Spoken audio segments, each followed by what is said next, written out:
Je vous propose de commencer, puisque ça permettra peut-être aux autres de sentir qu'ils sont en retard, donc les faire venir.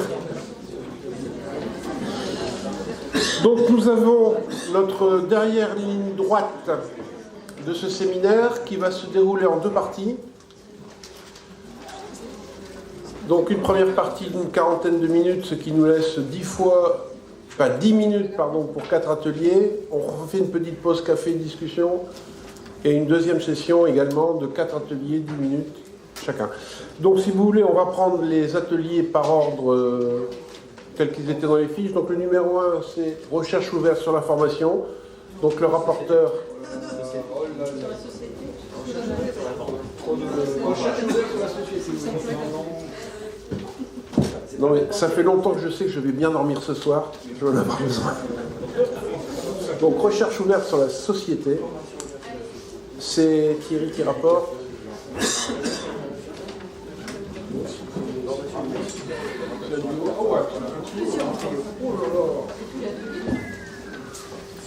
C'est tout ce qui reste de l'atelier. Il y a une chorégraphie, il y a une musique. Non. Il y a la musique. Non, pas du tout.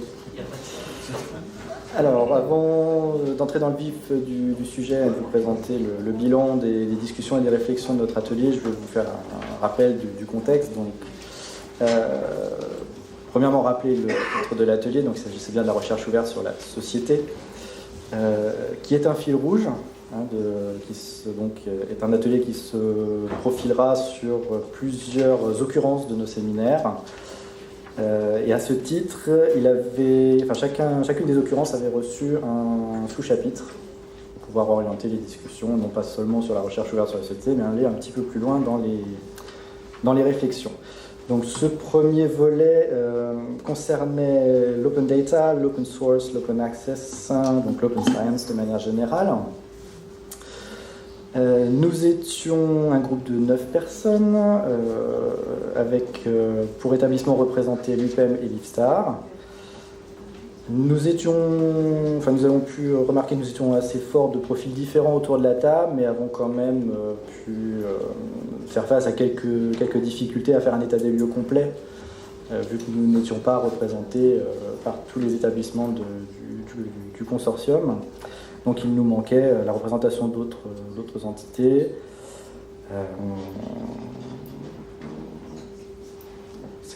On verra pour les autres ateliers qui, nous l'espérons, pourront mobiliser plus de représentants au sein d'autres entités. Donc j'ai rappelé le fil rouge et le sous-chapitre. Oui, non mais je fais vite. Donc, il s'agissait de proposer des pistes pour la future politique Open Science de l'université cible et des actions concrètes à mener en faveur de l'Open Science. Juste une dernière phrase et je passe la parole à mes collègues. Donc, simplement pour préciser que plusieurs des participants étaient un petit peu surpris par le thème de l'atelier qui a été découvert assez tardivement. Là, je prends ma casquette de co-organisateur. Donc on s'en excuse, on fera mieux la prochaine fois. Et nous espérons publier donc, la semaine suivante l'ensemble des ateliers avec tous les sous-chapitres de manière à ce que vous puissiez anticiper au mieux vos inscriptions et le choix des ateliers. On ait les disciplines représentées au mieux au sein de chacun des ateliers. Voilà, je laisse la parole à mes collègues pour la suite. Donc pour préparer ce fil rouge, donc recherche ouverte sur la société, on avait fait le choix de prendre l'approche de l'open science, qui est un concept qui commence à être bien connu et sur lesquels il y a une évolution positive à la fois au niveau national mais aussi au niveau européen et international. Et donc on a développé le fil rouge et la proposition d'atelier sur donc, ce concept de l'open science, dans lequel on peut voir 4 grands objectifs qui sont d'une part favoriser le partage et la réutilisation librement des produits de la recherche, pour permettre une plus grande transparence et équité des processus de recherche, et également pour favoriser à la fois les rencontres et les échanges avec la société et aller jusqu'à faire émerger de nouvelles formes de réalisation de la connaissance en associant à différents stades du processus de recherche la société. Donc on avait pris ce parapluie de l'Open Science pour organiser cet atelier, ce fil rouge qui va se décliner en 5 et peut-être 6 ateliers, puisque une des retombées de l'atelier, ça a été de rajouter un sujet à traiter. Donc ce premier atelier traitait de l'open data, l'open source et l'open access, quelles pratiques et quel impact. À Bron, il y aura un atelier sur comment faire découvrir la science et sensibiliser les citoyens. À l'ENSG, un atelier est prévu sur quelle ouverture des formations, quelle formation à l'ouverture. À l'école d'architecture, je ne sais pas comment prononcer. Quelle implication du citoyen dans le processus de recherche. Et un 5e atelier sera à l'essier sur quelle ouverture au service de l'innovation et l'évolution des pratiques professionnelles. Donc dans les résultats que présentera de l'atelier, on verra qu'une proposition de 6e atelier a émergé. Donc là pour le moment, le fil rouge, c'est une construction IFTAR qui a pu être complétée par l'atelier, mais ça serait bien que pour l'organisation des premiers ateliers, des personnes d'autres organismes joignent la discussion pour enrichir le contenu des ateliers. Donc notre atelier là concernait l'open access, l'open data et l'open source. Donc à travers ces 3 notions, c'est comment ouvrir les produits de la recherche, ce que sont les écrits scientifiques, les jeux de données, les données de la recherche ainsi que les codes de calcul. Donc pouvoir y accéder librement à travers Internet et donc pour favoriser les réutilisations. En sachant au sein de l'université cible, on va avoir des chercheurs qui sont utilisateurs de ces données ouvertes et d'autres qui vont être pourvoyeurs de ces données. Donc il y a cette dualité de vue qu'on peut considérer et qu'à travers ces 3 notions, il y a également des questions qui sont des questions de licence de diffusion, de plateformes pour partager, d'accompagnement des chercheurs, donc de conduite du changement et aussi de mesurer l'impact de ces ouvertures. Donc c'est une notion qui peut être abordée de différentes façons pour qu'on puisse avoir une vision complète de ce sujet.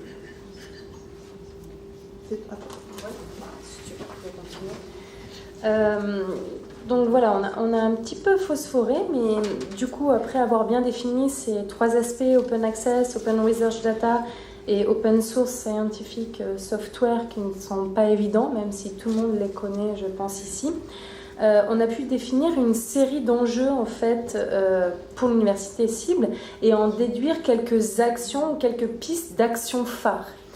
Donc on a essayé de les regrouper pour ne pas passer plus de 10 minutes à vous faire un listing de nos propositions. Et on s'est rendu compte qu'on pouvait faire 3 groupes. Donc le premier groupe concerne une question de recensement. Et on s'est dit que dans un premier temps, une piste qui était importante, c'était de recenser les cibles auxquelles on allait s'adresser. Ça paraît simple, mais c'est la première étape. D'abord, savoir en tant qu'université à qui nous souhaitons nous adresser et comment ensuite adapter la diffusion. Le deuxième point qui nous paraissait important, c'était de recenser les représentants de la société pour anticiper leur éventuelle demande. Pareil, ça paraît peut-être évident à l'échelle du labo, mais faisons l'exercice tous ensemble. C'est pas évident de mutualiser, tout simplement on peut parler de société civile en disant que c'est les représentations d'une société et de se dire, pour l'université cible, quels seront ses représentants. Il y a aussi l'idée de recenser les données qui vont pouvoir être ouvertes, mais de les mutualiser. Avant de les ouvrir à l'extérieur, il faut déjà être en mesure de pouvoir les mutualiser en interne. Il y a probablement des données qui peuvent servir plusieurs labos. Donc on a ressenti de la part de nos collègues cette volonté de pouvoir recenser les données qui pourront être ouvertes, mais dans un premier temps de pouvoir les mutualiser en interne. Et également d'identifier, de recenser les actions open qui sont déjà menées dans les différents organismes. On a un deuxième volet donc, qui concerne la formation et l'information, puisque cette question d'open science, finalement, il faut l'inciter, il faut l'accompagner. Donc on parle de formation à l'accompagnement, pourquoi pas former des doctorants à l'open science et sensibiliser les chercheurs aux enjeux d'une telle visibilité. Et la dernière partie, c'était l'évaluation, donc développer une évaluation partagée dès le départ sur nos diffusions et leurs impacts. Toujours la question de l'impact, de la visibilité, c'est bien de se lancer là-dedans, mais pensons dès le départ à la question de l'évaluation. Comment on va pouvoir évaluer ce travail? Et Corinne a dit que finalement on allait avoir besoin de rajouter un atelier. Ce qui est ressorti de nos participants, c'est que certainement un besoin pour l'UCIBL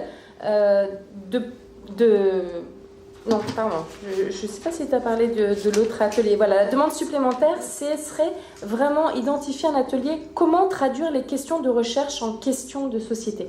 Comment anticiper justement ces questions-là? Comment aller chercher les questions de la société et comment les traduire en questions de recherche? Donc voilà, c'est pas... Non?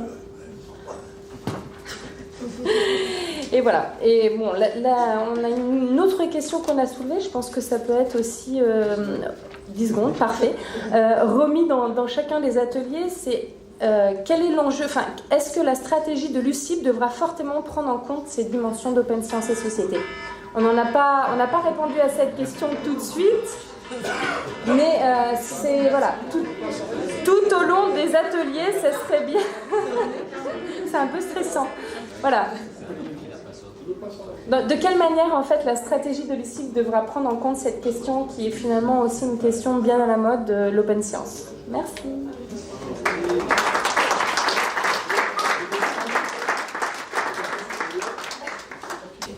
Alors, atelier numéro 2, je lis. Articulation, recherche et formation. Donc l'atelier articulation, recherche et formation. On va essayer de réfléchir un peu. Alors une des premières choses qu'on a faites, c'est de recenser un petit peu les statuts des gens de différentes composantes qui vont former l'université cible à terme. Merci. Donc ça se partage, il y a des choses qui sont assez hétérogènes, il y a des chercheurs à temps plein, par exemple au sein de l'IFSTAR, qui font quasiment pas d'enseignement, uniquement sur la base du volontariat. Des enseignants-chercheurs d'université qui eux font un peu moins de 200 heures par an d'enseignement, des enseignants à temps complet, parfois l'université qui font un peu moins de 400 heures, et puis des gens d'école d'architecture aussi qui enseignent plutôt 320 heures par an, avec peu de travail de recherche, donc voilà, ça fait des statuts assez différents, donc on a essayé de réfléchir à comment tout ça pouvait s'imbriquer, fonctionner ensemble. Et a émergé de cette chose-là une interrogation que je pose, je n'ai pas de réponse sur le statut des agents à moyen et long terme dans l'université cible. En l'occurrence, par exemple, pour pouvoir réfléchir à cette chose-là sur le moyen et long terme, on s'est dit peut-être que ce serait bien de savoir s'il continuera à y avoir des recrutements dans les différents corps, des différentes composantes qui vont fusionner entre elles, donc les chercheurs, les enseignants-chercheurs, etc., ou si ça va être harmonisé, puis on va recruter plus des enseignants-chercheurs de l'université. Bon, ça peut changer un peu les choses pour réfléchir à cette chose-là à moyen et long terme, quoi. Ensuite, en termes de fluidité entre formation et recherche, on a essayé de penser à quelques pistes pour pouvoir intégrer tout ça, faire fonctionner tout ça ensemble, renforcer éventuellement les aspects recherche de certains, les aspects enseignement d'autres. Donc certaines des choses qui ont émergé, c'était peut-être de pouvoir accueillir les enseignants-chercheurs en délégation, entre guillemets, au sein des laboratoires structurés IFSTAR pour travailler sur des projets qui sont peut-être intéressants pour la stratégie scientifique de l'IFSTAR. Des éventuels échanges sur la base du volontariat entre des chercheurs et des enseignants-chercheurs, par exemple. Pour certains puissent se concentrer sur la recherche, d'autres puissent développer les activités d'enseignement. Voilà.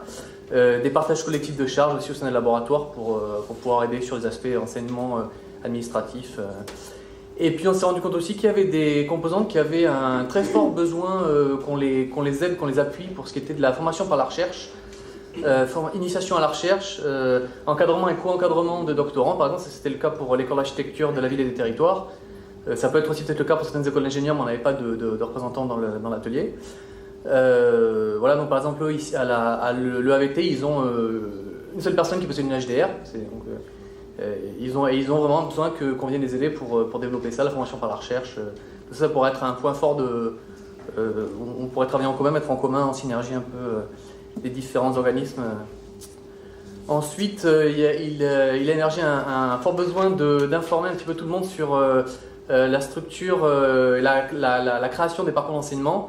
Par exemple, que les différentes composantes qui ont une mission d'enseignement fassent une cartographie de leur formation existante, de manière à ce que tout le monde puisse savoir un peu ce qui se fait exactement où et comment. Réfléchir à partir de ça, faire aussi un vademecum peut-être sur comment on propose une formation à l'université, dans une école d'ingénieur, pourquoi on la propose, sur quoi on se base pour la proposer, l'étude du bassin d'emploi, l'adossement nécessaire aux activités de recherche de l'université, etc. À plus court terme, tout ça est censé s'intégrer dans l'e-site avec des filières innovantes, attractives à l'international. Alors une des choses qui pourraient être les plus simples à mettre en place à court terme, ce serait la construction de parcours au sein de mentions existantes, c'est-à-dire en fait utiliser des cours qui existent au sein de mentions université pour pouvoir les panacher et faire des parcours un peu plus particuliers dans les directions des thèmes de recherche, des composantes qui vont se mettre ensemble. Ça c'est quelque chose qui peut se faire assez rapidement et c'est assez flexible.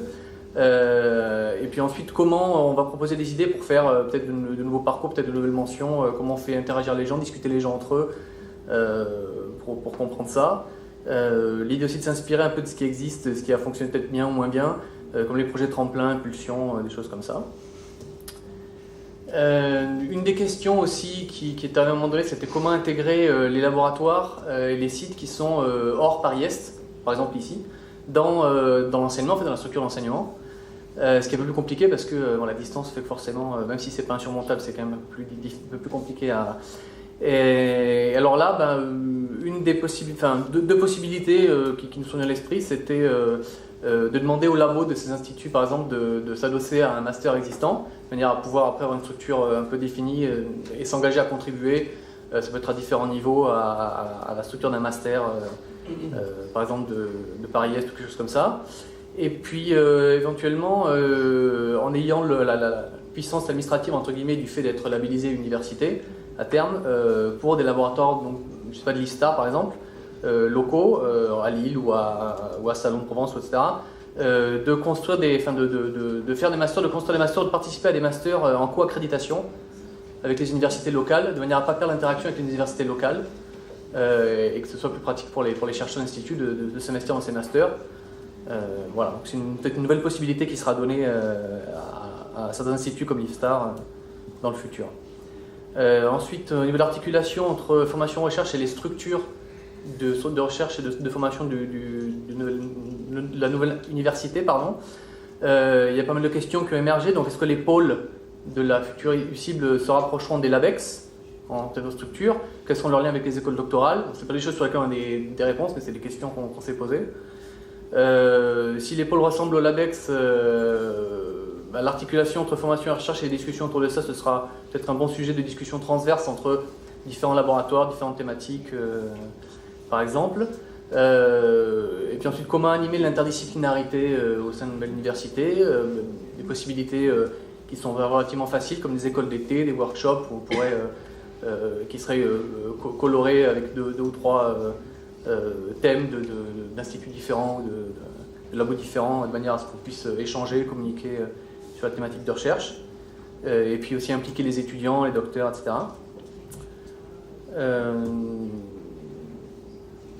Et puis c'est tout, je pense. Voilà. Un petit peu tout ce qui a émergé de nos discussions sur ces 2 jours.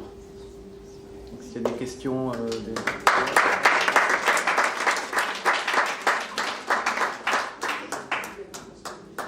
Atelier numéro 3, donc lien avec les partenaires locaux. On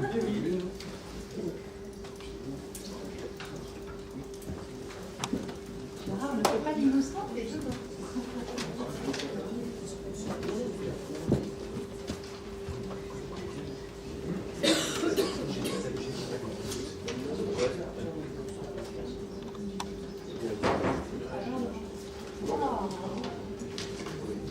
c'est l'informatique urbaine. Il fallait que je le fasse.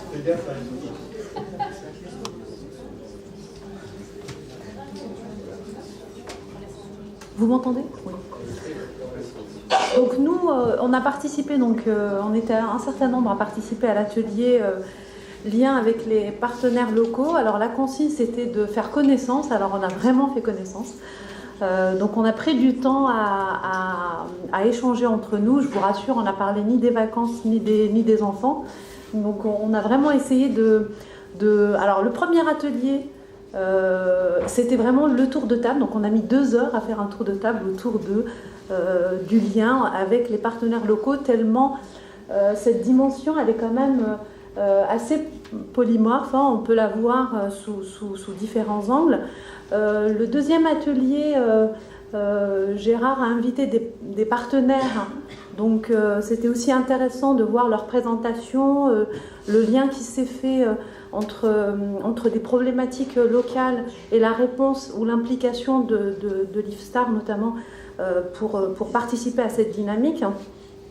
Et donc le dernier atelier, la dernière séance d'atelier, on a essayé de trouver un peu du sens dans tout ça et la manière de partager en fait l'approche entre nous. Donc on n'était pas très nombreux, on est 5 ou 6 je pense sur les 2 jours. Hein.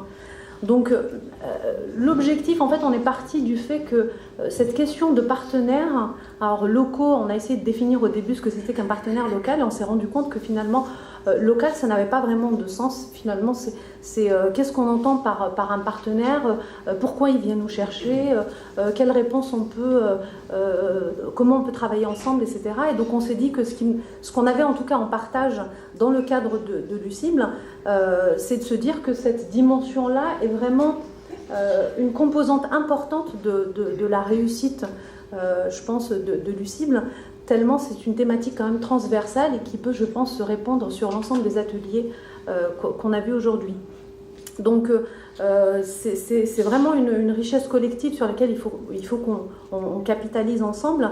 Donc l'enjeu, surtout ces liens en fait, c'est de distinguer et d'absolument pas opposer, au contraire, c'est de distinguer en fait ce qui est le partenaire local qui a une visée nationale et le partenaire qui est uniquement local, et de voir dans quelle mesure le fait que l'UCIBL soit du coup une visée nationale soit un atout justement dans ces liens et dans la réponse à des projets qu'on pourrait mener en commun. Donc on a identifié le fait que l'une des conditions de réussite serait que finalement on puisse avoir une connaissance globale finalement de l'ensemble des compétences de l'UCIBL en matière de lien avec les partenaires. Hein. Quand je dis partenaires, on n'a pas essayé de spécifier l'ensemble des partenaires parce que je pense qu'il nous faudrait encore quelques jours de plus. On est sur des partenaires publics, privés, sur des partenaires au niveau local ou au niveau national. Mais finalement, le plus important, c'est de se dire qu'un partenariat qu'on peut avoir à son niveau localement, il faudra qu'on essaie d'y répondre de manière, j'irais, à essayer d'être le VRP, donc je l'ai mis entre guillemets, de l'ensemble des compétences de cette université cible. Donc la dynamique UCIBL va augmenter sans doute numériquement le spectre des liens et des partenaires. C'est aussi on élargit aussi nos compétences à plusieurs, et donc voilà, avec une force de frappe plus grande. Donc la démarche, je ne sais pas si c'est la démarche, mais en tout cas les besoins qu'on a identifiés, c'est pour qu'on aille plus loin, parce que c'est vrai que 2 jours c'est trop court, et c'est vrai que la thématique était volontairement générique pour pouvoir voir dans quelle mesure, par quel bout on y rentre. C'est d'avoir déjà un recensement un peu global de l'ensemble des partenariats. Alors je mets locaux, mais ça... Oui. Je n'ai même pas de petite... Non, mais ça va aller vite parce qu'il y a juste une autre slide. Donc, c'est le recensement des partenaires. C'est aussi l'identification des bonnes pratiques. On en a parlé à plusieurs à la pause, au moment des repas, etc. C'est le fait qu'à toutes les échelles, en fait, on identifie des bonnes pratiques d'organisation, d'approche, etc., qui peuvent aussi servir à l'ensemble. Donc ça, c'est tout à fait important aussi à recenser. Et puis, je pense que on parlait d'ADN hier, ce qui est important aussi, c'est une connaissance partagée des expertises. Je ne pourrais pas restituer tout ce que j'ai vu hier, à la fois dans les laboratoires, etc., dans tout ce qu'on a vu. C'est quand même assez vaste, assez technique par moment. Donc c'est aussi avoir un recensement assez exhaustif de l'ensemble des compétences. Autre chose aussi, le deuxième point, c'est avoir en partage méthode d'approche, éléments de langage, argumentaire. L'idée n'est pas de tout centraliser parce que ça n'a aucun sens, mais c'est de savoir finalement sur quoi on peut s'appuyer, quels sont les éléments, les approches pertinentes, quels sont les éléments qui sont parlants finalement à un endroit mais qui peuvent l'être au titre de l'ensemble qu'on pourrait utiliser. Et donc voilà, c'est aussi anticiper les contraintes. On en a parlé aussi dans les liens locaux, dans la réponse à des projets locaux. Par exemple, il y a la question de l'expertise qui peut être dispersée au niveau de l'UCIBL, et du coup comment on organise le déplacement de ces expertises, comment on organise un déplacement temporaire, etc. Donc ça répond aussi à toutes les facilités qu'on peut mettre en œuvre pour répondre plus efficacement à des besoins, que ce soit au niveau local ou au niveau national. Donc le dernier point, qui est plutôt un point de conclusion, c'est qu'on a identifié, alors on était en mode enthousiaste, confiant, etc. C'est effectivement, on a identifié ça comme un véritable, on a identifié quelques atouts. C'est la possibilité effectivement de la prise en compte de l'ensemble des compétences de l'UCIBL dans la réponse à des projets locaux. Ça, je pense que c'est important, c'est-à-dire que le fait de dire au niveau local qu'il y a une expertise qui, même si nous on ne sait pas ici répondre, on peut aussi mobiliser au niveau national d'autres expertises sur d'autres sites, ça peut être tout à fait intéressant. Et ça nous donne aussi la possibilité d'une réponse plus intégrée à des problématiques que ce qu'on faisait par ailleurs, quoi. Donc répondre à un bout du projet, là ça nous donne peut-être la possibilité de répondre de manière un peu plus globale et un peu plus intégrée à des appels à projets notamment. Voilà, je ne sais pas si j'ai pu... Je regarde les participants si vous avez des choses à ajouter. Gérard, non ? Une minute. Ah bah voilà, une minute si vous avez des questions. Non.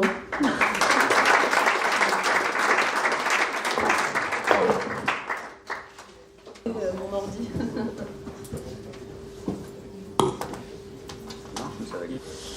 Donc nous avons travaillé dans l'atelier SI. Quel a été l'objectif ? Faire un tour d'horizon, connaissance réciproque. Ce que nous avons fait est bien fait. Et aussi peut-être identifier les points où il y avait vraiment une variété, où il y avait les différentes approches, et ceux sur lesquels on pourrait se rapprocher, soit qu'il y ait un intérêt indéniable à un rapprochement, soit qu'il y ait une facilité aussi à ce rapprochement, pour aider justement la construction d'une université cible. Alors il était piloté par Mourad Benhaj et Laurent Lestré, qui ont fait du très bon travail d'animation et de préparation, et surtout qui les ont orientés non pas tant sur les solutions informatiques ou l'architecture, mais sur les usages et la façon dont l'usager allait s'adresser au SI, au service informatique, pour résoudre ses problèmes, pour avancer, pour faire son travail. On regrette l'absence de quelques partenaires, mais ça ne nous a pas empêché d'être dynamique et de bien avancer. Alors, les leçons de ce tour d'horizon sont sans surprise une grande diversité. Mais on a un peu creusé aussi d'où venait cette diversité. Alors, il y a à la fois des questions de taille. C'est clair qu'on va de tout petit établissement à un grand établissement, ce qui, en général, mais pas toujours, implique plus de moyens pour les grands établissements et moins pour les petits. Il y a des politiques, il y a des tutelles qui sont, pour certaines, très centralisatrices et pour d'autres, au contraire, nous laissent ou nous imposent l'autonomie. Bon, c'est clair que ça va être compliqué à gérer par moment. Il y a un historique, on l'a vu avec Livestar, enfin on a tous nos histoires, nos façons dont se sont constitués ces SI. Il y a des cultures, certains qui tendent vers l'open source, d'autres pas du tout, ou alors ça dépend, plus ou moins pragmatique. Et du coup, énormément de solutions diverses et variées. Je note aussi que, alors ça c'est important pour les SI, il y a des choix divers d'externaliser ou de ne pas externaliser les solutions. Ce sont des approches qui ont des répercussions aussi sur la taille des SI. Donc ça peut être un choix ou ça peut être quelque chose d'imposé. Enfin, oui, c'est aussi un point qui peut être crucial, voire juridique. Il y en a qui externalisent. On est allé de la solution maison, la solution open source, la solution commerciale, voire la solution chez Google. Bon, ce sont des tas de choix et en fait, ce sont quelque part aussi des choix stratégiques. Ce sont des choix pratiques et stratégiques. Alors certes, il y a énormément de solutions différentes, mais nous avons aussi constaté en fait des besoins communs. Hein, c'est un peu une tarte à la crème, mais enfin nous avons tous quasiment les mêmes besoins, que ce soit au quotidien, le mail, le partage de fichiers, l'agenda, que ça soit aussi plus au cœur des métiers de gestion, la facturation. Il n'y a pas de scoop. En fait, alors nous n'avons pas exactement la même intensité de besoin, mais grosso modo on se retrouve. Un petit bémol, enfin petite différence, Leapstar n'ayant pas le module d'enseignement, évidemment, il y a une partie qui est moins demandée, mais clairement ça peut évoluer aussi. Donc voilà. Et idem, on a constaté une dématérialisation qui était très variée. Selon les process, selon certains processus sont dématérialisés, d'autres le sont nulle part, d'autres le sont à certains endroits. Et là, il y a matière à apprendre les uns des autres. Alors l'autre chose qui était envisagée dans cet atelier, c'était de donc, se poser la question, dans le futur, qu'est-ce qu'on va faire. Alors ce que nous avons noté, c'est que je pense que l'UCIBL a beaucoup à apprendre, beaucoup à écouter de ce qui s'est passé à Leapstar, dans la mesure où on s'amène vers un rapprochement d'entités hétérogènes, et que Leapstar a vécu déjà ce rapprochement. De fait, vous avez un historique, comme on nous l'a rappelé, d'avoir fusionné, rapproché, fait travailler ensemble, tout en respectant, c'est ça qui nous a intéressés, une relative autonomie de chacune des entités. Et je pense que s'il y a un modèle qu'on peut essayer de promouvoir, c'est celui-là. Donc avoir à la fois un soutien fort, un soutien qui est important au niveau central, mais laisser pas mal de subsidiarité au niveau de chaque établissement, chaque labo, chaque sous-entité. Ce que Leapstar a réussi à faire, semble-t-il, ce serait pas mal comme objectif. Et donc, si on peut transférer cette information, je suis preneur. Quant aux axes de mutualisation possibles, on en a vu quelques-uns. C'est pas exhaustif. J'ai parlé de l'enseignement. Moodle est clairement quelque chose qui intéresse tout le monde. C'est quelque chose sur lequel l'UPEM a une bonne expertise, voire qui sert déjà à certains des établissements. On est prêt à transférer cette expertise. On a vraiment une force là-dessus. Ça peut être certains applicatifs de gestion. Donc il a été dit qu'on pourrait, sans forcer le pas, substituer progressivement certains applicatifs qui deviennent obsolètes, en prenant justement ceux qui sont déjà employés dans les autres établissements. De cette sorte, on converge doucement, mais sûrement. Et trois autres axes intéressants. Intéressant pourquoi ? Parce qu'ils sont faciles à implémenter au sens où ils n'existent pas déjà. 4.35. Les outils collaboratifs, je ne suis pas vu pénible pour rien. Les outils collaboratifs dont tout le monde a envie et qui sont pour l'instant en partie développés et en partie embryonnaires. Or justement, que parle-t-on en faisant une université cible si ce n'est de collaborer ensemble ? Donc c'est l'occasion ou jamais de développer et d'installer pour nous tous des outils qui seront partagés parce qu'ils auront été installés, parce qu'ils seront neufs. Donc il y a un réel chantier intéressant et il pourrait être expérimenté notamment par tous ceux qui vont travailler sur ce rapprochement. Puisque justement ils vont collaborer, je propose de leur donner les outils, pas moi, je vous rassure, de participer à ça. L'autre axe qui intéresse beaucoup de monde, c'est le réseau social d'entreprise. Et effectivement, ce serait clairement un élément fédérateur pour l'université cible que d'avoir un réseau qui est commun. Or, à l'heure actuelle, il existe, là encore, un petit peu sous diverses formes dans les différents établissements. Si on veut en construire un, autant construire en commun. Enfin, qui est plus modeste, mais qui peut servir aussi, c'est tout ce qui est partage d'agenda, etc. Voilà, et je terminerai dans les 3 minutes 19 qui me restent. Je crois que je vais être dans les temps, là.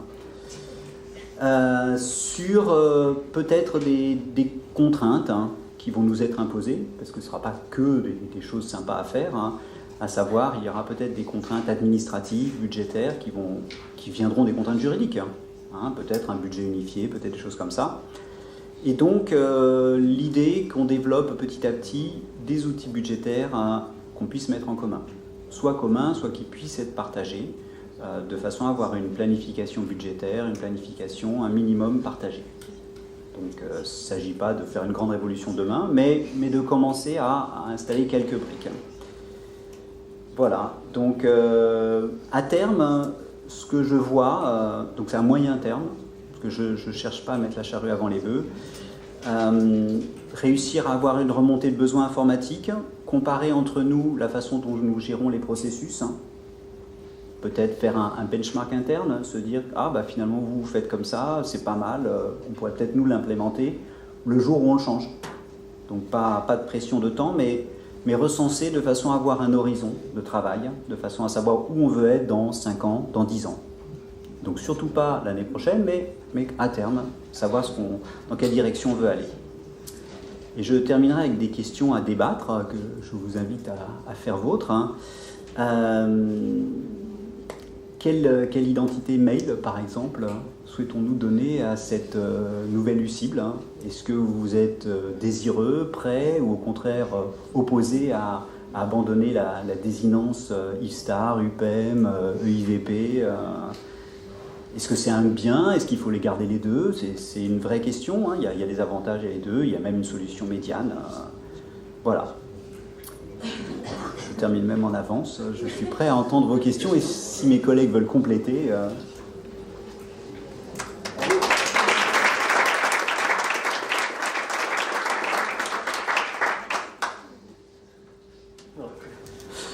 Je croyais que j'étais en seconde place, pour ça j'étais surpris. Donc bonjour à tous, Jean-Luc Pauleux, directeur des relations internationales, ici à Paris. Donc j'ai eu le plaisir d'animer cet atelier avec deux rapporteurs, deux collègues de l'IFSTAR, donc Agnès Julien et Claude Martin Lamelé, que je remercie. Je remercie également tous les participants, donc ça a été un atelier très agréable, on a, je pense, bien travaillé. Donc on était 12 de l'IFSTAR, des 3 sites, donc Lyon, Valenciennes et Nantes, et puis le IVP et l'ICI Paris. Voilà. Donc sur les thèmes qu'on a portés, en fait, c'était la création, donc le petit texte qui vous est donné ici. En fait, je renoterai que pour nous tous, c'est une nouvelle université cible. C'est une opportunité de rayonnement à l'international qui est exceptionnelle. Et c'est l'un de ses objectifs, d'être dans les 10 premières. Et on le voit déjà dans nos partenariats quand on parle de ce projet-là, qui nous permet de nous positionner à un niveau autre que précédent, donc au-delà de nos tailles respectives. Et donc ça, c'est une très forte opportunité. Et on a travaillé sur faire émerger un projet commun de développement de nos activités à l'international et de nos services à l'international. Donc on a fait un tour de table, donc d'abord qui on est, c'est quand même des ateliers pour se connaître, donc d'échanger comment on voyait l'international de part et d'autre, nos différentes expériences, et puis on a laissé libre cours à nos idées de quel international pour l'université cible. Ensuite, on a structuré au fur et à mesure les différentes idées qui sont apparues. Donc je vais retranscrire les différents grands thèmes qu'on a pu isoler, pas toute la diversité des messages qui ont pu être donnés, parce qu'il y en a beaucoup. Donc on va faire une retranscription exhaustive de tous les post-it et on va distribuer ça ensuite pour garder une trace. Donc les premiers grands thèmes qui sont ressortis, c'était sur la stratégie, en fait quelques principes de base finalement à se rappeler. Déjà, de mettre en avant le fait qu'on a une diversité dans l'université cible, diversité d'acteurs, l'IFSTAR sur la recherche, les expertises, l'université, les écoles d'ingénieurs avec leur diversité, écoles d'archi, et ça fait une richesse d'actions qui sont faites à l'international. Donc une grosse présence de l'IFSTAR sur les projets européens en particulier, une grosse présence sur l'enseignement, l'envoi d'étudiants à l'étranger pour les écoles et les universités, l'accueil, des campus qui sont également à l'étranger, mais c'est aussi une diversité dans les actions qui sont remplies, puisque de l'expertise, de la formation, de l'activité partenariale à même des campus à l'étranger. Donc on a pas mal d'actions à proposer. On a cité la stratégie. En fait, il y avait plusieurs possibilités. Ce que le groupe a souhaité mettre en avant, c'est de partir de diverses stratégies internes, c'est-à-dire les différents établissements, et puis d'avancer vers une stratégie qui soit globale, générale, plutôt qu'une accumulation de stratégies dissociées. L'objectif de l'université cible, c'est d'être connu dans le monde.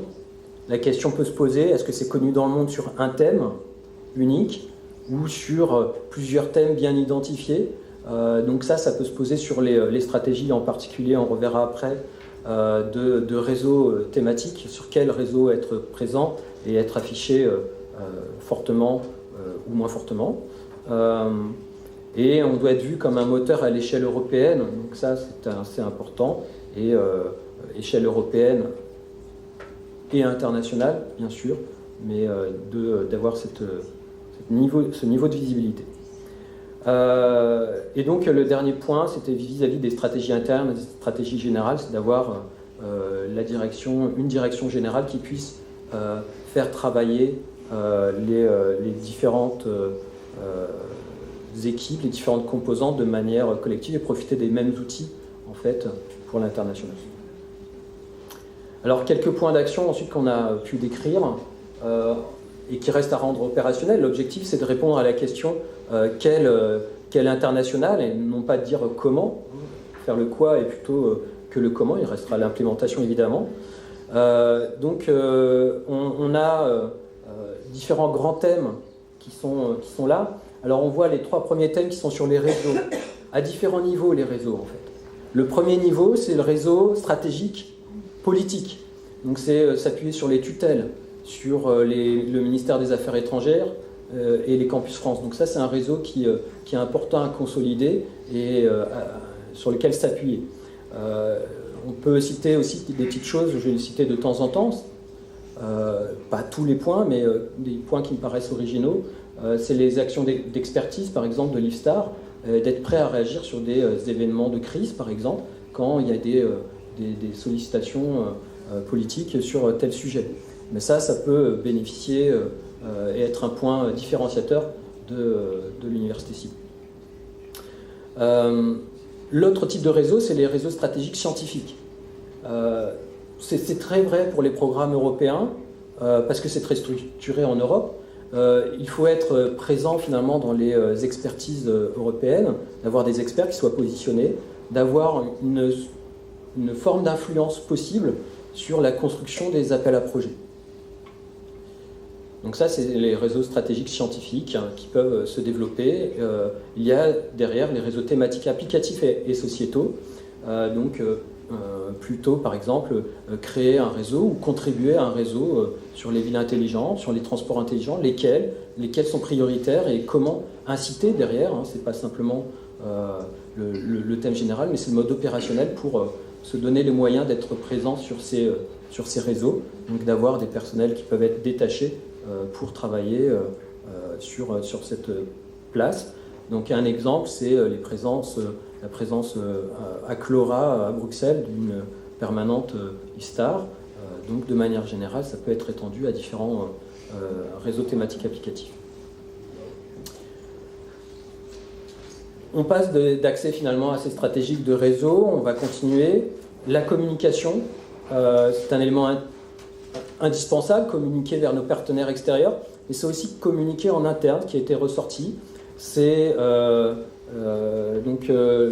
rayonnement, donner du rayonnement à l'international, mais aussi bien internationaliser finalement l'université cible en interne, d'avoir des séminaires, des différents modes de communication, c'est tout mode de communication qui vont bénéficier à l'ensemble. Donc là encore, il y a plein d'idées qui ont été données, je pense qu'on pourra les retrouver dans les fiches détaillées. Il faut pouvoir mettre en place des politiques d'incitation et liées à des opportunités géographiques, donc c'est-à-dire se donner des stratégies d'action différenciées selon les pays. Si on fait le cumul de tous les partenariats qu'on a de part et d'autre, on a énormément de partenaires. L'idée, c'est qu'il faut structurer ça pour pouvoir se donner des directions principales et mettre l'accent sur certaines destinations. Il ne faut pas forcément se limiter aux pays développés, il faut regarder aussi les pays en voie de développement, parce qu'on peut être une source d'opportunité pour eux, mais plus égoïstement, ils sont une opportunité pour nous aussi, parce que c'est des terrains de jeu différents. 2 minutes. À peu près, merci. Ensuite, c'est un des points, alors c'est peut-être pas forcément dans l'ordre, mais ici on vous redit tout ce qu'on a pu développer, c'est créer des partenariats associant recherche et enseignement à l'international. Donc dans tout, finalement, l'esprit de ce qu'on a dit préalablement, ça reste présent. C'est pas que la recherche, c'est pas que l'enseignement, jamais, c'est les deux ensemble, sachant qu'un partenariat d'enseignement va bénéficier à la recherche, notamment avec les stagiaires, avec l'accès à un vivier d'étudiants de très bon niveau, et puis ça fait partie du rayonnement. Et puis l'enseignement s'appuie sur la recherche pour avoir une visibilité internationale. Pas seulement, mais c'est une opportunité d'appui. Dans le panorama de ce qu'on a, on a aussi des structures qui sont basées à l'étranger. Donc ça peut être un axe assez important. Donc c'est des campus à l'étranger qu'on retrouve du côté de l'Essier, du côté de l'UPEM. C'est des clubs et des bureaux à l'étranger qui sont présents, qui peuvent être développés. Et puis il y a des structures comme les hubs qui sont à créer. Les hubs, c'est une structure partenariale entre la recherche, l'enseignement et le monde de l'innovation, les entreprises qui sont à l'étranger. Donc d'avoir des spots bien identifiés. Les LIA, c'est les laboratoires internationaux associés, et qui peuvent être aussi des UMI, une unité mixte internationale du CNRS. On a envie d'être ambitieux dans le projet de l'université cible, donc il faut aussi attirer des personnalités étrangères. Donc c'est créer des chaires internationales et créer un statut qui n'existe pas encore au niveau individuel et qui, chez nous en tout cas, dans nos différents membres que nous sommes, c'est le statut de professeur associé qui existe très largement à l'étranger. Et donc ça, c'est un outil de visibilité assez important. Des actions qui sont sur l'opérationnel, le support au montage de projets de recherche ou de formation. Donc ça, c'est essentiel pour que tous les chercheurs puissent vraiment être successful dans leur montage de projet. Personnellement, et je pense que j'ai beaucoup de collègues qui peuvent l'être, on est impressionné par le taux de succès des montages de projets européens d'IFSTAR. Il y a de la méthode derrière, et donc ça, c'est des équipes qui fonctionnent très bien et qui peuvent donner de l'inspiration à d'autres équipes.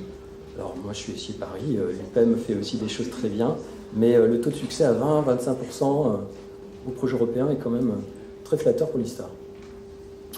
Alors, évidemment, c'est les programmes d'enseignement, c'est la dernière planche, programmes d'enseignement et de formation internationaux, c'est internationaliser nos programmes, des masters, des summer schools, des formations continues. On va pouvoir s'appuyer sur le e-learning, évidemment, qui nous permet de nous projeter à l'international beaucoup plus facilement, ici.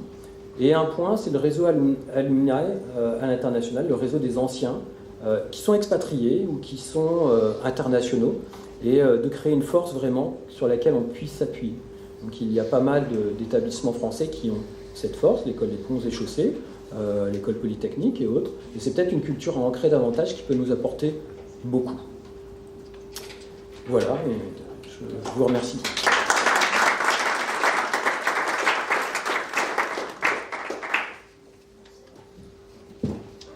On m'a fait remarquer avec juste raison que j'ai interverti le 5 et le 6. Vous savez, pose une question pendant que je prépare. C'est pas une question en fait. C'est par rapport en fait à la stratégie internationale.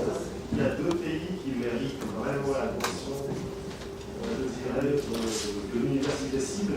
C'est le cas, en fait c'est un cas qui sont très critique dans la mesure où on a des sens de jauge très alarmants par rapport à leur implication ici en France, c'est la Chine et l'Inde. Donc en fait, on ne peut pas ignorer 2,5 milliards là-dedans. Il faudrait qu'on arrive à avoir des procédures, déjà une stratégie face à ces pays-là qui viennent par centaines chaque année pour visiter les instituts en France, qui envoient des centaines d'étudiants en France pour faire des thèses et des centaines d'étudiants qui font des postdocs. Donc évidemment, il y a des marchés considérables, je dis bien considérables, que l'on peut glaner sur place, parce que la présence française est massive, mais encore, je dirais, elle manque d'appui. Donc il faudrait que l'on ait une forme d'approche qui nous permette, de façon intelligente, donc de tirer au moins, je dirais, la même chose que les Chinois tirent, mais vers l'Inde aussi. Et il y a possibilité, en termes d'expertise, en termes d'enseignement et en termes de projet commun. Et juste pour preuve, il y a un appel actuellement, un appel à projet qui va ouvrir en 2018 sur la Chine-Europe, sur la vie durable qui va ouvrir. Il faudrait qu'on arrive à se placer. Oui, tout à fait, je suis tout à fait d'accord. Et c'est un peu l'objectif qui a pu être cité dans les politiques incitatives pour les zones géographiques, d'identifier les zones d'intérêt. Et aujourd'hui, la Chine en est clairement une. Mais je pense qu'il y a déjà pas mal d'actions de nos collègues dans les différents établissements vers celle-ci. Il faut renforcer. Il faut élargir, effectivement. Tout à fait. Merci.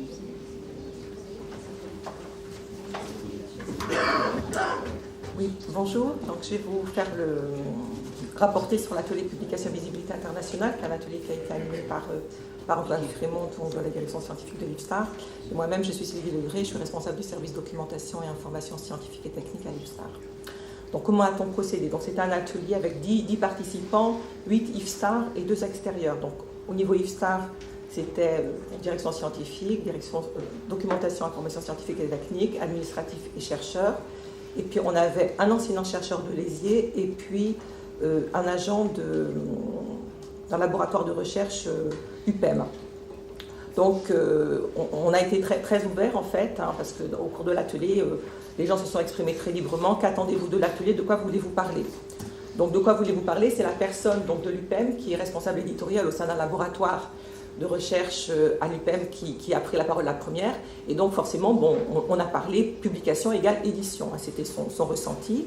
Donc, l'idée qui a émergé au cours de ces discussions, c'est quelles sont les pratiques au niveau des éditions, des établissements en cause, quels sont les différents modes d'évaluation, y a-t-il des évaluations mises en place pour ces éditions, y a-t-il des comités d'évaluation, y a-t-il des différences entre les SHS et LSTI. Donc tout ça, c'est des questions ouvertes auxquelles on n'a pas répondu, mais sur lesquelles il serait bien de se pencher. Y a-t-il des structures éditoriales dans les différents organismes? Faut-il ou pas ensuite s'orienter vers des genres de mini-maisons d'édition type presse universitaire? Vers quel mode de diffusion aller? Tout open access, tout numérique? Y a-t-il des bonnes pratiques à mettre en œuvre dans la future université? Et dans une logique de visibilité internationale, la question à se poser, ou les questions à se poser, pourraient être quel est le marché de la revue? Quels sont ses caractères distinctifs? Et quelle est la place d'un modèle revue francophone à forte audience par rapport aux mastodontes que sont les gros éditeurs type Wiley, Springer, Elsevier, etc. Donc la question à se poser, c'est vers quel modèle de revue veut-on aller? Un modèle de revue porté par une université, par un laboratoire, une université, ou alors une société savante qui est également un modèle anglo-saxon. Donc faut-il ou pas se positionner peut-être sur un modèle de société savante regroupant des acteurs nationaux? Donc la personne a donné son propre exemple. Donc c'est le laboratoire LISA qui publie deux revues, Art et Savoir depuis 2012, qui est en open access maintenant sur revue.org, et puis L'Âge d'Or, qui est une revue éditée depuis 2008, en cours de migration également sur revue.org. Donc, une fois qu'on a parlé un petit peu longuement des éditions, on s'est plutôt penché sur la question publication vers la notion de visibilité internationale. Alors, quand on s'interroge aux notions de visibilité internationale, on se pose la question, quelle est la stratégie en fait globale de l'établissement mise en œuvre vers cette stratégie de visibilité, donc de visibilité internationale, avec étant remarqué par, donc ça c'est pas moi je l'écris parce que ça a été dit, c'est pas nous qui le disons, même si on le pense, donc par l'UPEM et par Lézier qui étaient là, l'IFSTAR ayant apparemment une stratégie forte et affichée, avec une organisation mise en place, un mandat de dépôt en open access, un dépôt dans une archive institutionnelle interfacée avec HAL. Lézier apparemment ayant une organisation moins forte, dixit la personne de Lézier, avec une base interne maison non connectée à HAL et sans incitation au dépôt. Et côté laboratoire LISA UPEM, une incitation au dépôt vers LSHS pour les chercheurs, mais ayant peu d'écho avec une volonté de la part du laboratoire LISA de faire prendre un début de prise de conscience aux chercheurs sur l'intérêt du dépôt dans une archive ouverte. Alors, à cette stratégie globale ou pas de l'établissement, va se mettre pas en opposition, mais en regard le point de vue pratique du chercheur. Parce que le chercheur, lui, quelles sont ses pratiques réelles? Parce qu'il a ses communautés de recherche, sa communauté de recherche, sa façon de travailler, la perception qu'il a de ses travaux via les réseaux sociaux qu'il utilise. Et a dit un chercheur du participant à l'atelier, bien souvent le chercheur fait comme il veut, comme il peut. Donc l'idée étant sans doute d'arriver à faire converger les points de vue, le point de vue individualiste du chercheur et puis vis-à-vis de la stratégie globale affichée de l'établissement. Alors si on continue à s'interroger sur la notion de visibilité internationale, ayant parlé donc des éditions, on s'interroge également sur les bonnes conférences à viser pour être visible. Il faut également publier dans des revues à facteur d'impact, mais il n'y a pas que les publications, il y a également les brevets qui sont un facteur de visibilité, par exemple Yago, donné comme exemple, et puis également, souvent oublié, la littérature technique et professionnelle qui existe, mais qui est difficile à repérer, qui est parfois méconnue. Donc ça peut être des revues professionnelles ou des revues grand public, mais c'est aussi tout ce qui est rapports finaux de contrats état de l'art suite à des projets de recherche, et tout ça, ça contribue fortement à la visibilité des équipes à travers l'usage qu'en font les entreprises. Ne pas oublier également tout ce qui va être grands équipements expérimentation qui vont également donner lieu à des publications. Donc là, on voit que se rejoint, en plus de la visibilité, la question, donc visibilité internationale, c'est très couplé à une idée de notoriété du chercheur et notoriété de l'établissement. Alors, les questions soulevées au cours de cet atelier, une fois qu'on a abordé toutes ces questions de visibilité, c'est comprendre les freins à la publication, parce qu'il peut arriver parfois que des chercheurs ne publient pas alors que les résultats sont bien là. Donc pourquoi le chercheur ne publie pas? Comprendre également les freins à la visibilité, parce qu'il arrive également qu'il n'y a pas forcément de visibilité du chercheur à travers des pages personnelles mises en place au sein du site web de l'Institut. Donc là a été évoquée l'idée pour la future cible d'avoir un template unique mis à disposition de tout le monde, un modèle un petit peu référent qui permettrait d'alimenter des pages personnelles. Question soulevée sur les moyens. Bon, tout le monde est d'accord pour dire que déposer tous ces travaux dans une archive ouverte, c'est pertinent, il faut le faire. La question a été évoquée sur les métadonnées, c'est-à-dire uniquement la référence avec ou sans le texte intégral. Bon, moi, ma préférence est bien entendu, en tant que documentaliste, vers le texte intégral. La volonté d'exhaustivité, il ne s'agit pas de mettre uniquement certaines choses, mais il faut vraiment tout mettre. Et puis se pose également la question de la détection, parce que c'est bien de déposer, mais c'est encore mieux d'être retrouvé. Donc se pose là aussi la question de la signature ou des signatures des publications, et puis d'un identifiant chercheur nous permettant de repérer simplement toute sa production. Donc là, je reparle un petit peu, je vous en ai évoqué dans un slide précédent, sur l'alignement de la stratégie institutionnelle et des stratégies des chercheurs, et quelle peut être la valeur ajoutée de l'établissement en amont de la publication pour gagner en visibilité. Parce que ce qui a été soulevé, c'est que le chercheur perd beaucoup de temps et souhaiterait, les chercheurs pourraient souhaiter être aidés, notamment pour avoir une bonne connaissance sur les conférences auxquelles il faut, donc avoir une veille sur les conférences, peut-être, une veille sur les special issues, peut-être, les choses étant pas forcément... tout le monde ne s'accordant pas au cours de l'atelier sur ces deux points, hein, puisque un chercheur, on peut considérer que le chercheur a lui connaissance de son domaine et connaît les conférences vers lesquelles il faut aller et connaît les revues vers lesquelles il faut publier. Une autre possibilité, c'est d'aider en peer review. En aide à la publication également artwork, c'est-à-dire aider à avoir des belles figures, que le chercheur puisse se faire fabriquer des belles figures pour être bien visible dans une publication qui, à ce moment-là, ayant des belles figures, pourra être plus mise en avant au niveau de l'édition. Et puis la barrière de la langue qui est évoquée parfois, des articles peuvent être retoqués. Oui, ça va le faire, parce qu'il est non-native English speaker. Alors, bilan total et puis les pistes pour la visibilité internationale. Bon, on a dit qu'en fait, il ne fallait pas parler de publication, c'était trop réducteur, mais plutôt de production. Donc la question de visibilité à étudier, dont je vous ai parlé, se pose-t-on sur une logique de visibilité individuelle, logique de laboratoire, département ou logique d'organisme. Faudra sans doute au niveau du cible se poser des questions sur la mise en place d'un identifiant chercheur, donc avec une pédagogie, un accompagnement à mettre en place. Se posera sans doute réellement la question de l'open access, quelle en est la perception de l'open access des chercheurs à mettre en rapport avec le coût des abonnements. On se rend compte que les établissements ont des cultures différentes, donc il est sans doute utile d'aller vers une culture inclusive. Et il faudra également mettre en convergence les pratiques des chercheurs et la stratégie institutionnelle. Pourquoi? Parce que c'est un enjeu important, parce que la taille de l'établissement devient plus forte. Et comme on sera un plus gros établissement, normalement, on devra peser plus dans le système. À suivre, donc on est en attente du prochain atelier sur Bron. Donc là, c'est un appel qui est fait parce que cet atelier va être refait sur Bron et on espère vraiment avoir beaucoup d'agents non IFSTAR qui pourront nous apporter toute leur richesse et leur connaissance. Je vous remercie.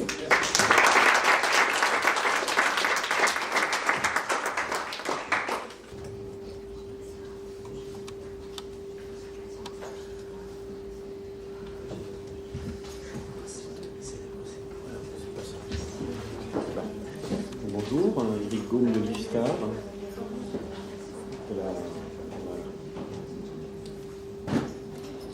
Comment on lance le...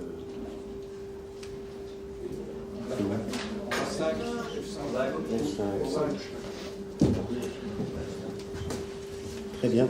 Donc en fait cet atelier il se situe dans un cycle, puisqu'il y en aura deux autres en janvier et en avril. Et donc il y avait une note de cadrage avec un certain nombre de questions posées. L'objectif n'était pas de répondre à toutes les questions, mais de commencer à porter la réflexion. Donc ça c'était les objectifs des ateliers. Mais c'est pas le... Je passe, excusez-moi, parce que c'est mis à la fin, voilà.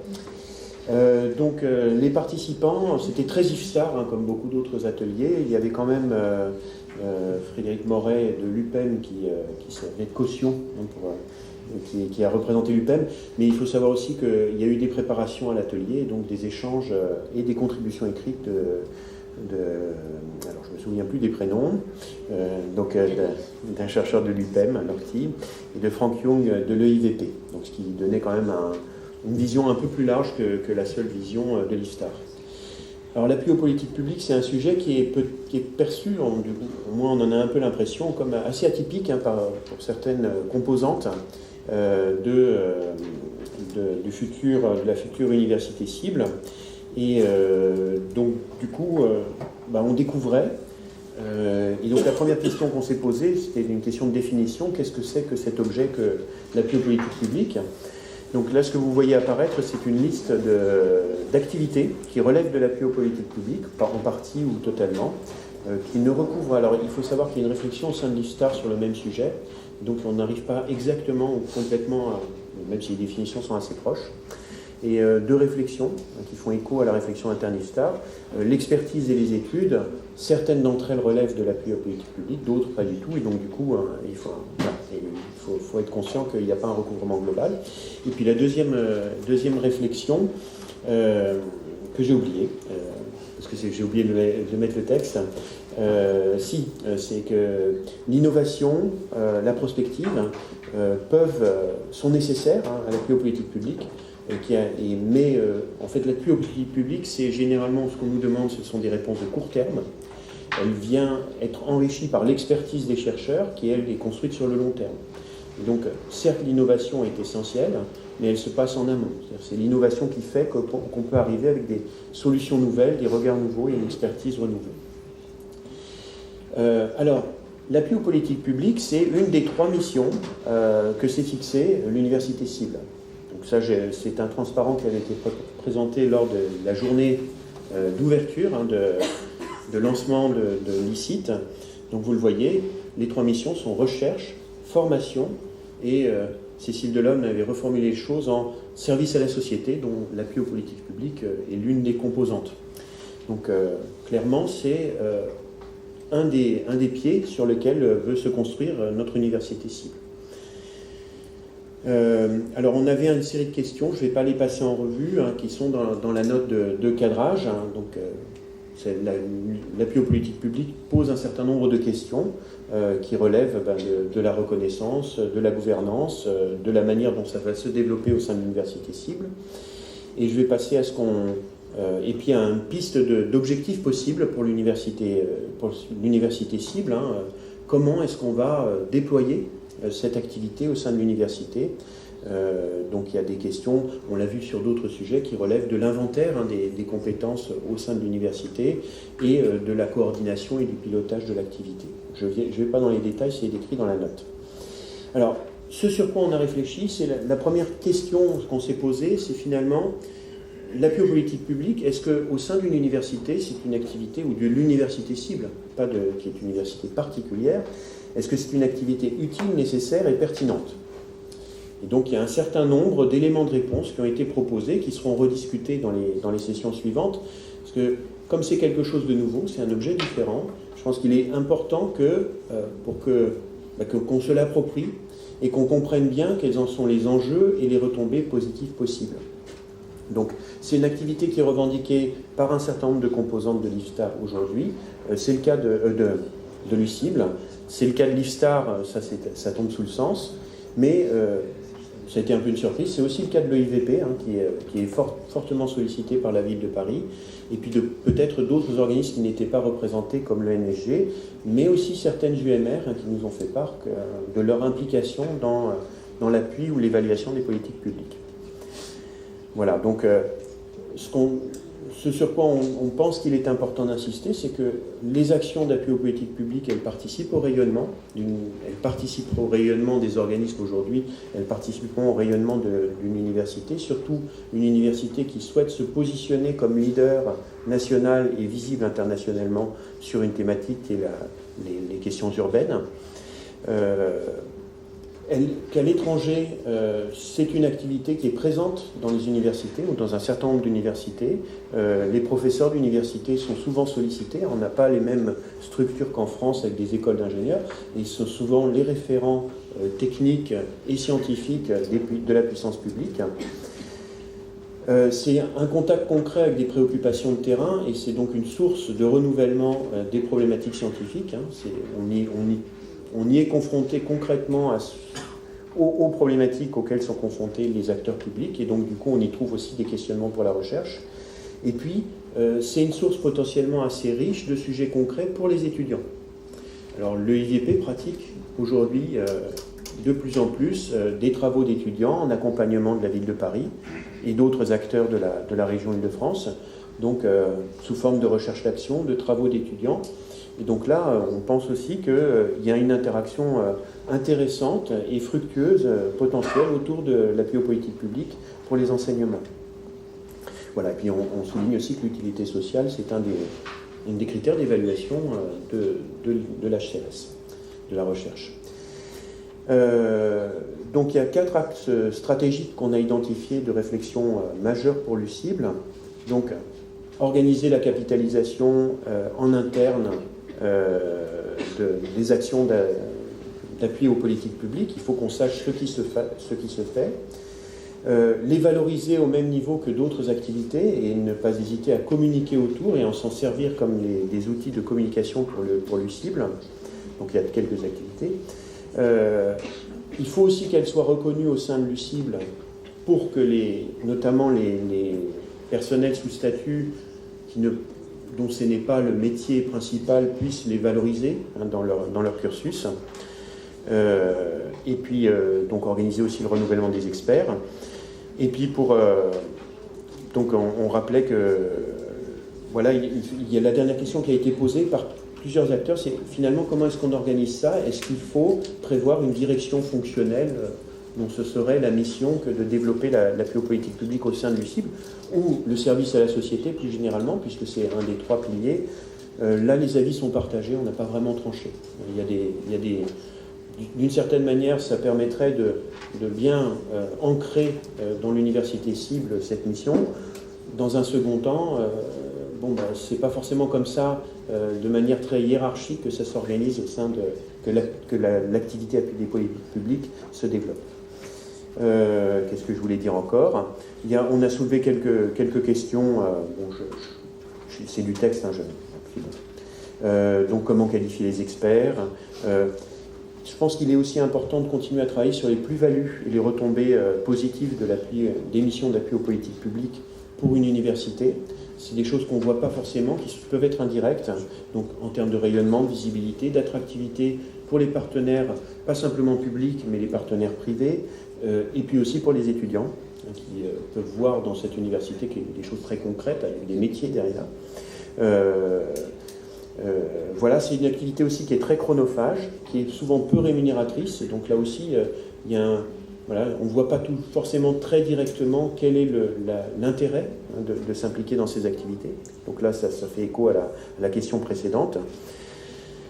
Et puis, une petite réflexion qui nous vient de l'UPEM et d'autres chercheurs, c'est que la plupart des activités que j'ai listées tout au début sont des activités qui sont ex ante, c'est-à-dire qu'on aide les pouvoirs publics à mettre en œuvre, à définir des politiques et à les mettre en œuvre, que ce que je viens de dire, alors qu'on a un potentiel aussi dans le domaine de l'évaluation des politiques publiques, donc dans le domaine ex post, on a un vivier intéressant de chercheurs qui travaillent sur ces questions et qui pourrait être intéressant de mettre en valeur au sein de l'université cible. Et c'est tout.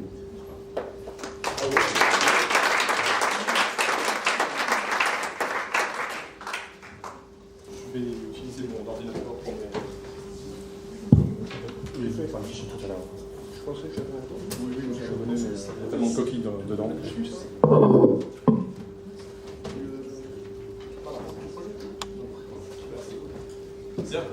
Chers confrères, je me fais le porte-parole d'un petit groupe de 7 personnes très motivées qui représentaient 5 établissements au total. Il y avait l'IFSTAR, l'UPEM, l'ESSIE, l'école d'architecture et le NSG. Qui est peu nombreux.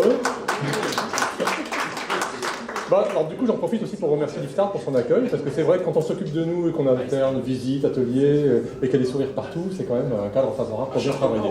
Voilà, à Chartres-en-Born, mais ça va être difficile de faire mieux. Bon.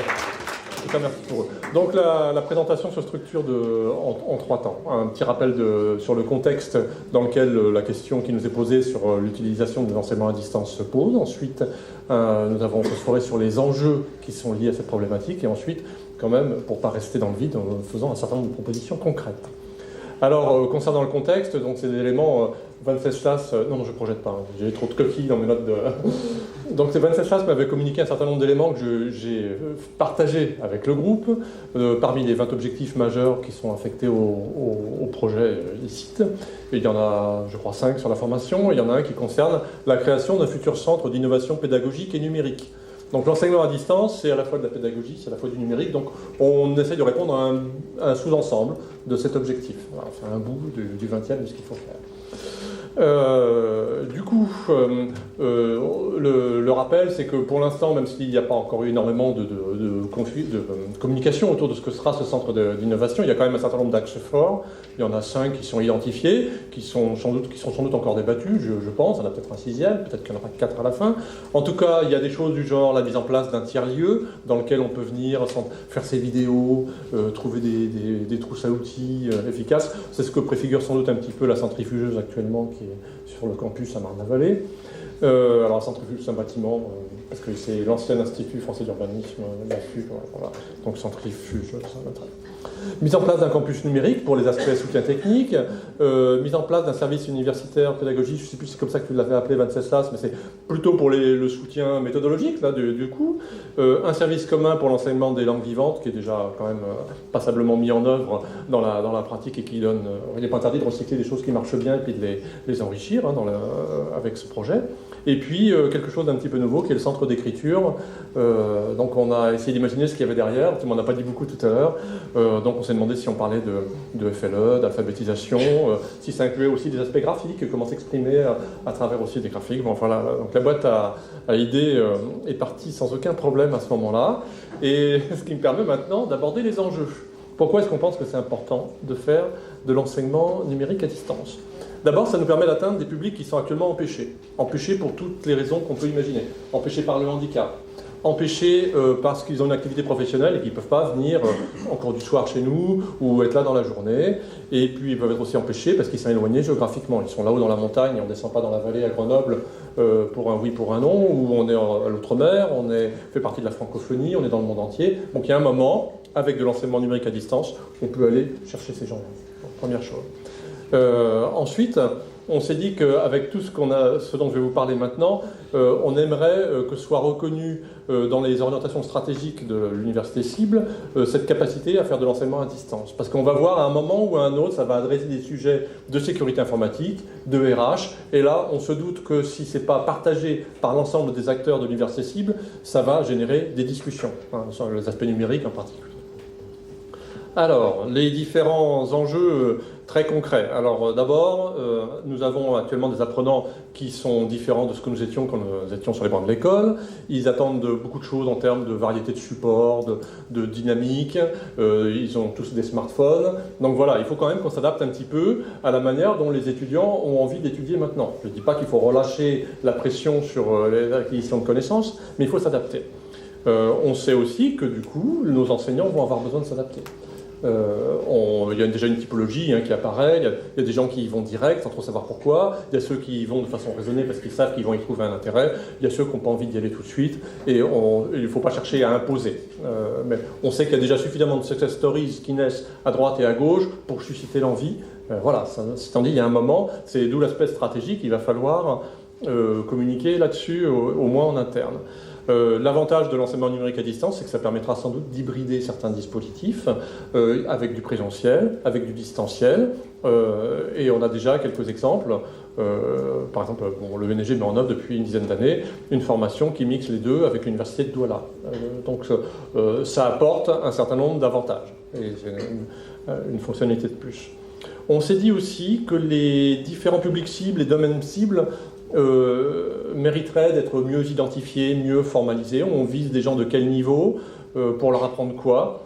Pour l'instant, on sait qu'il y a des inventaires qui ont déjà été menés en interne, mais on ne les a pas encore suffisamment partagés.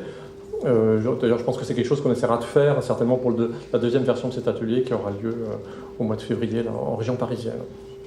Alors, on a aussi tout de suite imaginé que, à cause du caractère numérique et partagé par plusieurs établissements de certains dispositifs de formation, on allait avoir là, on avait un input vers les gens qui vont s'occuper de la sécurité informatique au sein de l'université cible. Je veux dire, est-ce qu'on va tous donner les droits de la même manière sur nos supports? Enfin, le sujet n'est pas encore résolu. Quoi d'autre encore sur cet aspect-là? On s'est dit qu'il valait mieux être ambitieux tout de suite en termes d'objectifs long terme, quitte ensuite à commencer par des petites réalisations, small is beautiful, mais si on se cale tout de suite sur on va faire déjà du small puis on réfléchira après, on pense qu'on va rater une étape. Donc on préférerait dire on va arroser le monde entier sur ces sujets-là, et puis bon, on sait qu'on ne peut pas tout faire, peut-être même dans la durée du projet à l'échelle de 5 ou 6 ans, mais au moins se fixer quelque chose qui permettra de faire adhérer les gens. Et puis ensuite, de se contenter de petits objectifs, donc la première année, puis la deuxième année un peu plus important, le temps de mettre en œuvre, et puis de commencer par des choses qui rentrent tout de suite dans le pressbook de l'université cible. Aussi dans les conditions de réussite, on pense qu'il faudra avoir l'aide des services support, des services juridiques, des services de ressources humaines, parce que ça va poser des sujets. On voit bien, on n'a pas encore trop réfléchi à la licence de diffusion des supports de cours qu'on va avoir, à la manière dont on va demander aux enseignants de s'investir, de se délaisser d'un certain nombre de leurs prérogatives sur leurs supports de cours, en contrepartie de quoi. Enfin, bon, il y a des choses qui sont très transversales. Et puis, last but not least, on a juste identifié que dans les différents objectifs de la ville de demain qui sont évoqués jusqu'à maintenant, il n'y avait pas trop d'objectifs verts, c'est-à-dire d'agriculture urbaine, de comportement environnemental, d'encouragement de comportement environnemental, et on se dit que c'est peut-être pas grand-chose à voir avec l'enseignement à distance, mais si il apparaît qu'il n'y a pas énormément de partenaires en interne du consortium qui sont spécialisés là-dessus, c'est peut-être une occasion de s'ouvrir à l'extérieur avec des partenaires qui ne sont pas dans le consortium pour développer quand même une offre qui illustre la ville de demain. On a quand même imaginé qu'il allait y avoir une demande sociétale poussée par le citoyen à un moment ou à un autre, réclamant plus de verdure autour de lui. même si on ne renie pas, bien entendu, tous les objectifs qui sont fixés actuellement. Alors ça, c'est des idées générales. On va nous dire, vous êtes gentil, mais que ça veut dire quoi concrètement? Alors on a quelques idées, je voulais 3 minutes. Bon, alors ok, ça fait 30 secondes par idée. D'abord, vous connaissez les journées portes ouvertes dans les écoles, dans les universités, ou les salons étudiants. Tout ça, c'est en présentiel. Et bien, on se dit, à une offre de formation en numérique à distance, on doit pouvoir faire, et ça existe déjà sous certaines formes, des JPO et des salons étudiants virtuels. On rentre dans nos bâtiments modélisés en 3D, vous avez des Lara Croft qui vous attendent dans des stands, vous téléchargez le backend, vous avez des forums, vous avez des chats. Tout ce qui se passe sur une journée porte ouverte, on doit pouvoir le reproduire d'une certaine manière. Bon, j'aurais pas dû dire Lara Croft. Ensuite, avec tout ce que je viens de vous décrire, cet environnement favorable, on a imaginé que nos collègues enseignants allaient trouver un bac à sable leur permettant de pré-valider en interne, de façon discrète, les dispositifs qu'ils ont envie de mettre en œuvre. Dans la centrifugeuse dont on parlait tout à l'heure, ils trouveront boîte à outils, ils trouveront des données libres de droit, des tutoriels. Ils pourront faire du cobayage sur leur dispositif, se faire tester par un tuteur, par un élève, tout ceci tranquillement avant que ça sorte au grand jour. Donc voilà, le bac à sable pour les apprenants. Ensuite, très important, on pense aussi que c'est une manière de pouvoir construire une offre de formation à façon, en fonction de ce dont a besoin l'apprenant.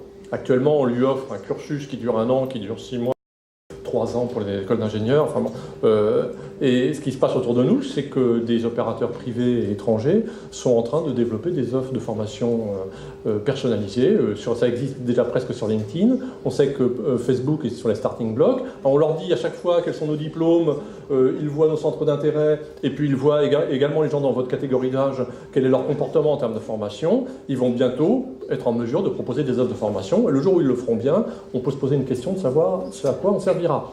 Donc autant accompagner le mouvement et être présent, j'en ai presque fini. Alors, donc, il faudra faire un catalogue de tout ce que l'on sait faire, d'ores et déjà, ambitieux ou pas, avec 2 orientations.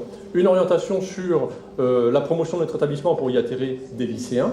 Donc vis-à-vis des lycéens, ça veut dire peut-être un MOOC sur la ville de demain, sur les métiers qui sont dedans, pour leur donner envie de venir à l'université Gustave Eiffel.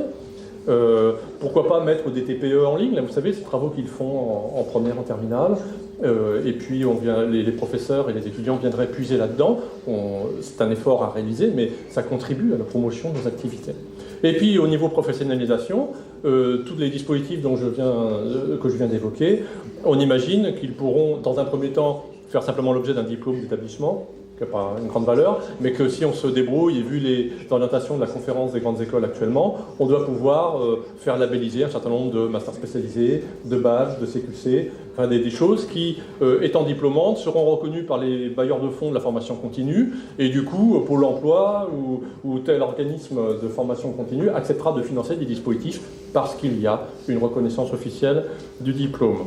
Voilà, donc nous aurons cette année, pour la première fois, un événement fédérateur autour de cette thématique qui est l'événement Géomatis qu'organise le NSG depuis 7 ou 8 ans. Nous avons cette année décidé de l'organiser au profit, au bénéfice, avec le concours, je ne sais pas comment dire, de l'ensemble des partenaires de l'ICIT. Donc le 28 et le 29 mai, nous causerons enseignement à distance appliqué aux thématiques de l'ICIT. Donc avoir un petit événement fédérateur, un peu comme ce qui se passe aujourd'hui, on imagine bien que ça fera du bien à nos affaires. Et je vais conclure par, n'oublions pas le BIM, parce que le BIM, ça concerne quand même la ville de demain. On a l'impression qu'il y a suffisamment d'acteurs compétents dans le groupement pour pouvoir mettre en place quelque chose qui sera notre signature. Nous avons même des professions qui sont quasiment des clients captifs, les géomètres, les architectes bien entendu, des gens, on aimerait bien qu'ils aillent chercher leur mise à niveau liée à leur activité professionnelle chez nous, plutôt que d'aller le chercher ailleurs. Si on se veut pôle de référence, il faut couper court à la discussion, il faut être les meilleurs tout de suite. Voilà, bon, j'en avais encore plein à vous dire. Ça sera dans la fiche des récapitulatifs de ce que nous avons fait dans le groupe. Et je remercie les gens qui étaient avec moi, parce que c'est grâce à eux qu'on peut vous raconter ça.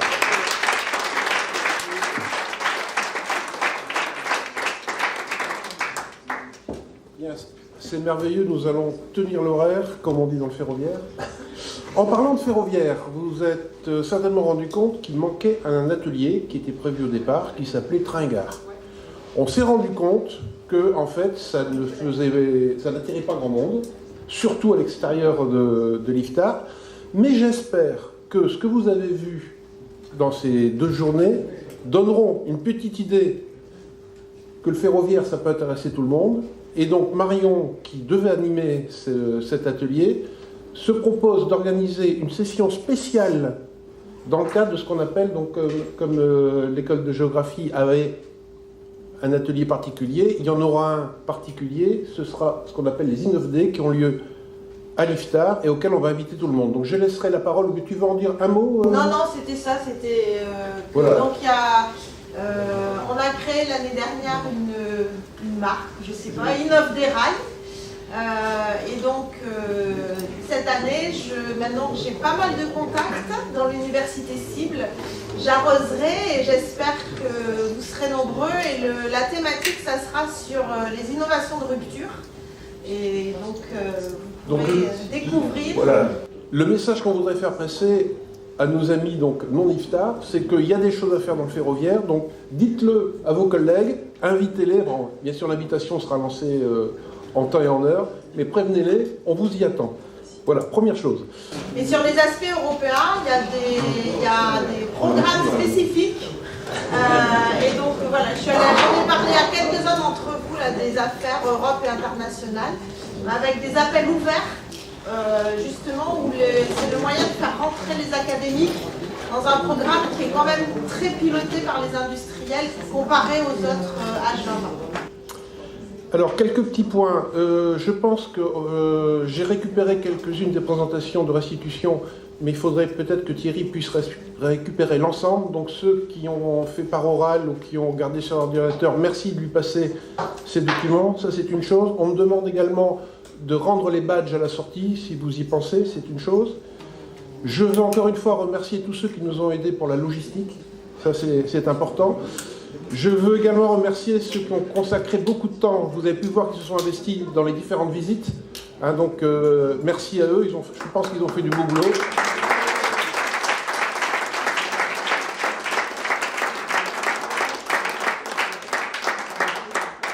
Alors, on va faire comme au théâtre. Hein. Merci pour le son. Merci pour l'image. J'espère que nous aurons un bon film de restitution. C'est une chose. Alors, ce que je voudrais dire en mot de conclusion, moi j'ai été frappé par la bonne ambiance qu'on a eue dans ces 2 jours. On pouvait se dire, on a une petite crainte, on ne se connaît pas. En fait, on a eu l'impression de recevoir, je ne vais pas dire juste que des amis, ça le viendra, mais au moins des collègues, et non pas des concurrents, etc. Vraiment, si cette fusion nous est quelque part imposée, je pense que l'opinion générale qui ressort de tout ça, c'est que c'est une chance à saisir, et qu'on a de telles complémentarités que grosso modo, je l'avais cité dans l'atelier, nos amis belges à côté, c'est leur devise, l'union fait la force, et c'est ça qui va donner notre force, cette union va donner notre force. Donc ça c'est une chose. Bien sûr, beaucoup de questions restent, beaucoup de questions sont ouvertes, mais là aussi, le sentiment que j'ai eu à vous entendre tous, les restitutions, etc., c'est qu'a priori, il n'y a pas de questions qui n'auront de solution. Donc on va y aller et on va trouver les solutions tous ensemble. Ça c'est quand même bigrement positif. Des leçons à tirer peut-être de ce séminaire sur le plan pratique hein, pour Thierry. J'ai entendu plusieurs personnes dire on n'a pas eu assez de temps pour discuter. On a essayé d'ouvrir, on a fait des pauses, mais peut-être pas assez. Je ne sais pas comment on fera, mais on trouvera une solution. Et peut-être aussi plus d'ateliers, mais bien que les programmes soient bouclés, mais on trouvera certainement une façon de le faire, peut-être en dehors de séminaire, un peu plus orienté métier. Beaucoup de personnes, entre autres dans les fonctions support, se disent on aimerait bien des séminaires, des ateliers orientés métier. Donc c'est des choses qu'il faudra mettre en place. C'est ouvert. Voilà, je pense que je vous ai tout dit. Nous sommes à l'heure. Je pense que vous avez chacun des billets pour retourner. Vous êtes libre. On a encore le temps de prendre un café s'il en reste. Et je vous dis au prochain séminaire. Merci beaucoup.